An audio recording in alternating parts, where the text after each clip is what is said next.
നീയും പോയി അതുപോലെ ചെയ്യുക.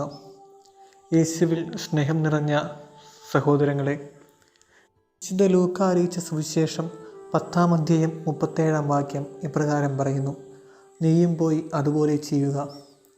കരുണയുടെ മുഖമുള്ള അയൽക്കാരനായി മാറുക. ഇന്നത്തെ സുവിശേഷ ഭാഗത്തിലൂടെ കടന്നുപോയപ്പോൾ എൻ്റെ മനസ്സിലേക്ക് ആദ്യം കടന്നു വന്നത് ഞാൻ ഡിഗ്രി പഠിക്കുന്ന കാലഘട്ടത്തിൽ എനിക്കുണ്ടായ ഒരു അനുഭവമാണ്. ഒരു ദുഃഖവെള്ളിയാഴ്ച പരിഹാര പ്രദക്ഷിണം കഴിഞ്ഞ് മലയാറ്റൂർ മല കയറുവാനായി യാത്ര പുറപ്പെട്ടു. തിരിച്ച് മടങ്ങി വരുന്ന സമയത്ത് റോഡരികിൽ മൃതപ്രാണനായി കിടക്കുന്ന ഒരു വ്യക്തിയെ കാണുവാനിടയായി. വാഹനാപകടത്തിൽ അരയ്ക്ക് കീഴ്പോട്ട് അനക്കാൻ പറ്റാത്ത രീതിയിൽ കിടക്കുന്ന ആ വ്യക്തിയെ ഞങ്ങളുടെ കൂടെ ഉണ്ടായിരുന്ന ഒരു പറ്റം യുവജനങ്ങൾ അദ്ദേഹത്തെ ആശുപത്രിയിൽ എത്തിക്കാനായിട്ട് മുൻകൈയെടുത്തു. അത് കണ്ടപ്പോൾ എനിക്ക് ഈ വചനഭാഗമാണ് ഓർമ്മ വന്നത്. നീയും പോയി അതുപോലെ ചെയ്യുക എന്ന് പറഞ്ഞ യേശുവിൻ്റെ വചനങ്ങൾ ഹൃദയത്തിൽ സംഗ്രഹിച്ച് അത് ജീവിതത്തിൽ പ്രാവർത്തികമാക്കുന്ന കരുണയുടെ മുഖമുള്ള അയൽക്കാർ.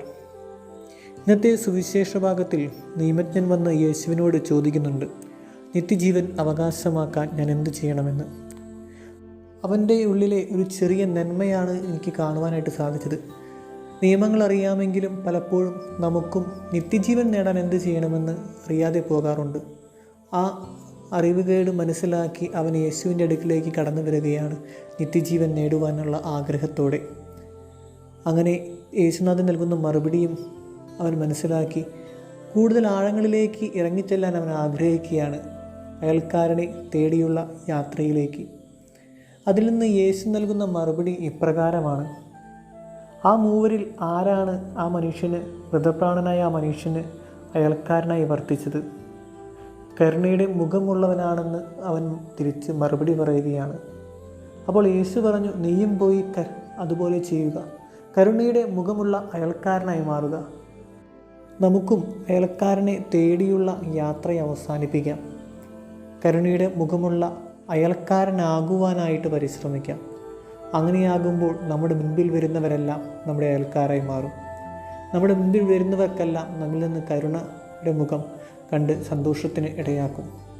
ഈ കോവിഡ് മഹാമാരിയുടെ കാലഘട്ടത്തിലൂടെ കടന്നു പോകുമ്പോൾ ഒത്തിരിയേറെ സന്നദ്ധ സംഘടനകളായി ഒത്തിരിയേറെ യുവജനങ്ങൾ ഇന്ന് കോവിഡ് ബാധിതരെ സഹായിക്കാനായിട്ട് ഇറങ്ങി തിരിച്ചിട്ടുണ്ട്.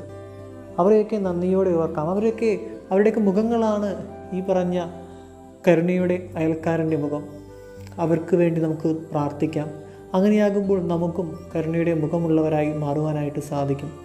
അതിനായി സർവേശ്വരൻ നമ്മെ ഓരോരുത്തരെയും സമൃദ്ധമായി അനുഗ്രഹിക്കട്ടെ.